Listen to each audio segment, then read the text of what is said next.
আজিৰ দিনটো এক ঐতিহাসিক আচলতে আজিৰ দিনটোৱে নহয় এখন বিধানসভায়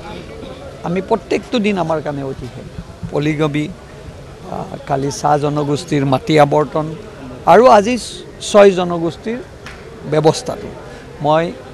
এই গোটেইখিনি কথা সামৰি মুখ্যমন্ত্ৰী ডাঙৰীয়াক আমাৰ চৰকাৰখনক ধন্যবাদ জনাইছোঁ যে আগতে কোনো নকৰা কামখিনি আজি আমাৰ চৰকাৰখনে ডক্টৰ হিমন্ত বিশ্ব শৰ্মা ডাঙৰীয়াৰ নেতৃত্বত কৰিবলৈ সাহস পালে আৰু সক্ষম হ'ল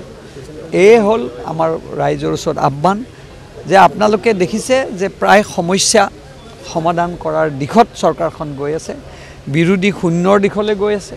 আপোনালোকে বিধানসভাত দেখিছে নাই বিৰোধীবিলাকৰ মুখ কলা আৰু আন্ধাৰৰ পিনে যাব ধৰিছে এইটোৱে প্ৰমাণ কৰিলে যে এইখন চৰকাৰ পুনৰবাৰ আকৌ 26ত ডক্টৰ হিমন্ত বিশ্ব শৰ্মা ডাঙৰীয়াৰ নেতৃত্বত আমি গঠন কৰিবলৈ সক্ষম হ'ম।